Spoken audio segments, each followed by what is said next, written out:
Toutankhamon est le 11e pharaon de la 13e dynastie du Nouvel Empire égyptien. Né vers 1345 et issu d'une relation incestueuse entre son père Akhenaton et sa tante, ce pharaon régnera jeune et mourra tout aussi jeune à l'âge de 18 ans. Du fait de son court règne, estimé à 9 ans à peine, Toutankhamon ne fut pas un grand pharaon et ne marquera pas de son passage l'Empire égyptien. Il faudra attendre presque 3 millénaires plus tard et la découverte de son fabuleux trésor par l'archéologue britannique Howard Carter pour que ce petit empereur égyptien devienne mondialement connu. Le pharaon grandit dans un climat de guerre civile et de terreur. Akhenaton, son père, est alors un empereur réformateur et souhaite remplacer les anciens cultes divins au bénéfice d'un seul et unique dieu, Aton.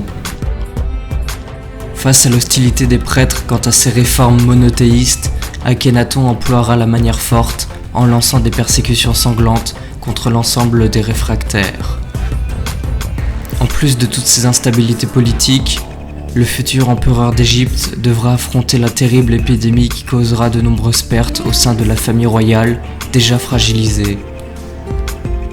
C'est cette même épidémie qui emportera Akhenaton et qui amènera donc le jeune Toutankhamon, alors seulement âgé de 9 ans, à la tête de l'un des plus grands empires du monde.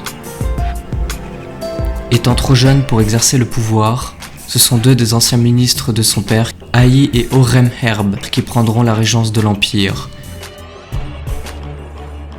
Pour asseoir la légitimité du jeune enfant auprès de la religion et du peuple, ces derniers vont s'empresser de le marier à l'une de ses grandes sœurs, Ankhenpahamon.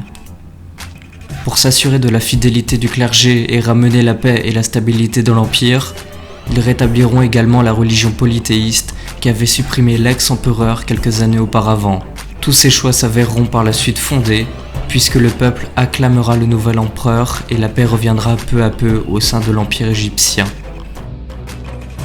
Bien que sa mort reste encore un mystère, l'on sait aujourd'hui que le jeune pharaon souffrait de nombreux problèmes de santé depuis sa naissance. Paludisme et maladie des os rythmaient ses journées, le faisant extrêmement souffrir. Cette malchance peut s'expliquer par le fait que les mariages consanguins et la reproduction entre frères et sœurs étaient très répandus et même quasi banales chez les pharaons. Cela dans le but de préserver le même sang royal.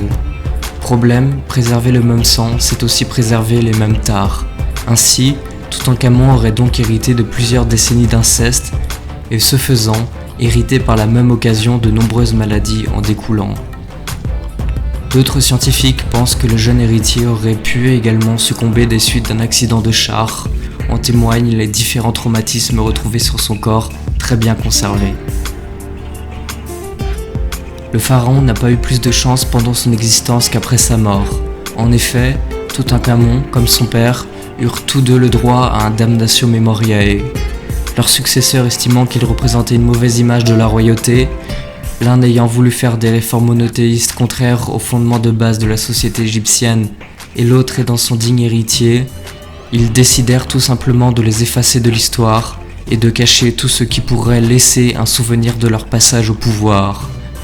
Ainsi, pendant près de 3000 ans, Toutankhamon était rayé de l'histoire et personne n'avait véritablement connaissance de son règne. Il faudra attendre le 4 novembre 1922 pour que l'archéologue britannique Howard Carter mette la main sur le caveau de Toutankhamon, enfoui depuis près de 3000 ans, près de Luxor, dans la vallée des rois.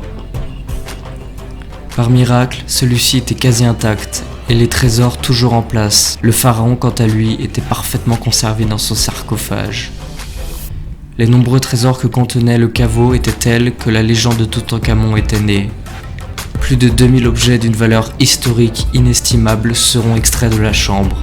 Cette découverte sera d'autant plus grande et plus incroyable que son existence était quasi inconnue puisque soigneusement effacée de l'histoire. Aujourd'hui, la plupart des objets récupérés dans la chambre funéraire du pharaon sont visibles au musée du Caire en Égypte. Cependant, la momie, elle, est toujours dans son sarcophage, abritée par un caisson de verre et vidée d'oxygène pour éviter les risques de décomposition. Pour les plus curieux, une réplique de la chambre a été construite non loin de là et est ouverte aux visiteurs.